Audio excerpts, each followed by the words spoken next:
Oke, baik. Bismillahirrahmanirrahim. Assalamualaikum warahmatullahi wabarakatuh.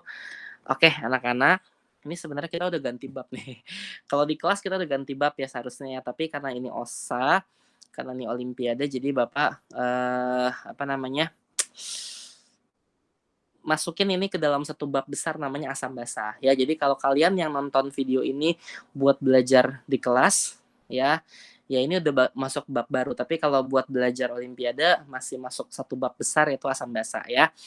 Oke, nah anak-anak,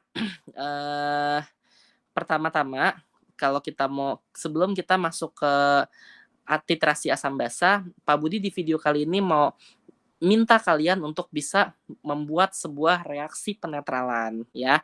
Nah, anak-anak, ketika suatu asam dan suatu basa itu kita reaksikan ya, itu kita sebut reaksinya disebut dengan reaksi penetralan. Kenapa? Karena asam sama basa itu seperti plus minus ya, kayak gitu. Jadi plus minus itu kan ketika ketemu mereka saling menetralkan, bener nggak? Misalnya plus 5 ketemu sama min 5, iya dia netral jadi 0 kayak gitu kan ya, seperti itu ya. Dan produk yang dihasilkan adalah dia akan menghasilkan garam dan air seperti itu ya. Makanya reaksi penetralan ini disebut juga dengan reaksi penggaraman atau reaksi pembentukan garam kayak gitu ya. Jadi kalau kita mau bikin garam ya reaksikanlah asam dengan basa gitu ya. Dan produk sampingannya pasti air ya. Oke, nah yuk Pak Budi ajarin cara bikin reaksi gimana. Misal di sini Pak Budi punya asam HNO3 ya dengan basa KOH. Nah, seperti yang kamu ketahui, HNO3 itu nanti akan terion kan. Jadi ion apa? H plus sama ion NO3 min ya.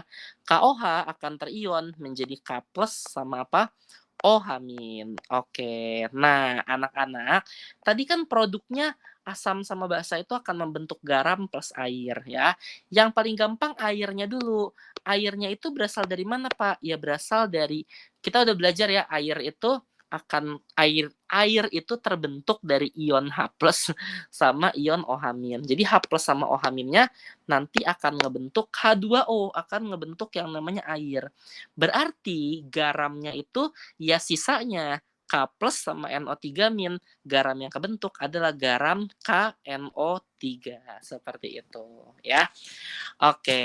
Nah, anak-anak, jadi garam itu sendiri terbentuk dari kita nyampurin asam sama basa ya. Kayak gitu.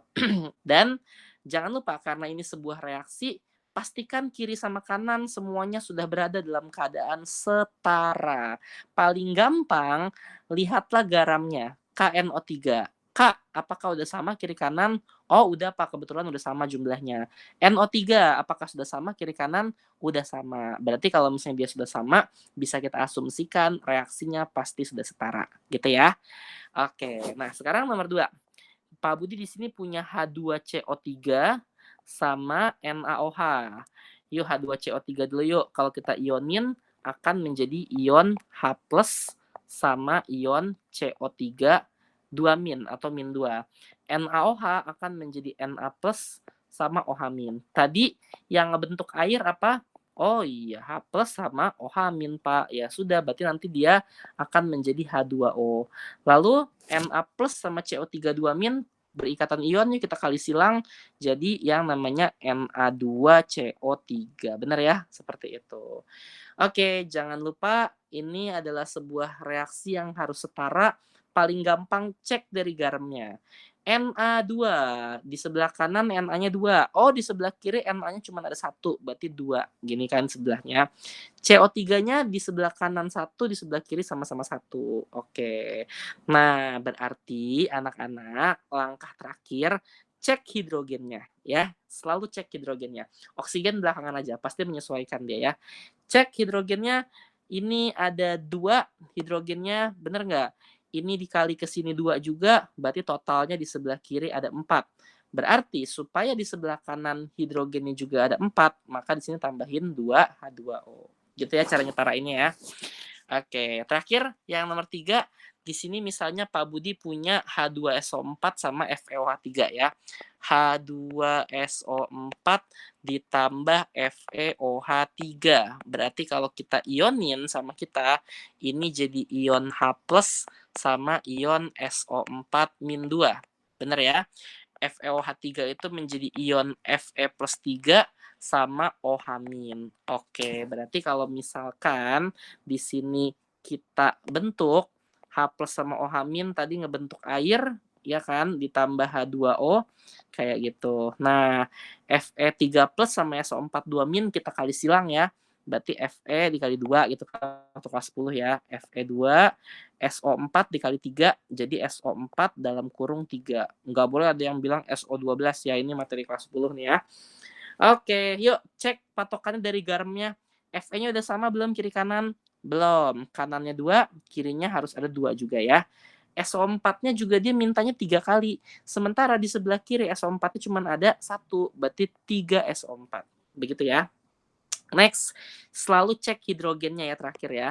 Di sini hidrogennya 3 dikali 2, 6. Nah, ini udah dia itu dikali 3 ke sini, dikali lagi 2, jadi ada 6. Sehingga 6 tambah 6 totalnya adalah 12.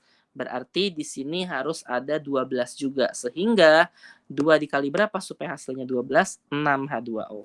Begitu. Paham ya anak-anak sampai sini ya? Oke, nah jadi anak-anak, nah kenapa disebutnya reaksi penetralan? Karena anak-anak di sini contohnya misalnya Pak Budi ambil KNO3 ya. Nah, KNO3 itu sendiri dia itu kenapa disebut netral? Karena di sini dia cuma menyisakan ion K+ sama menyisakan ion NO3-. Kayak gitu ya. Nah, sudah tidak ada asamnya, udah nggak ada H+-nya, dan udah nggak ada OH-nya. Kenapa? Karena H+ sama OH-nya udah diambil H2O. Sisanya tinggal si K+ sama NO3-. Berarti dia tidak lagi menyisakan asam dan dia tidak lagi menyisakan basa. Seperti itu ya. Maka terbentuklah yang namanya sebuah garam yang netral. Pak, apakah semua garam itu netral? Oke, temukan jawabannya di video berikutnya ya. Kayak gitu. Oke ya. Jadi mungkin di video kali ini Pak Budi cuma bisa nggak panjang-panjang ya. Pak Budi mau kalian bisa menuliskan reaksi pembentukan garamnya gitu ya. Asam tambah basa jadi garam dan air. Oke, itu saja. Nanti kita ketemu lagi di video berikutnya ya. Kurang lebihnya mohon maaf. Tetap semangat belajar. Wabillahi taufiq wal hidayah. Assalamualaikum warahmatullahi wabarakatuh.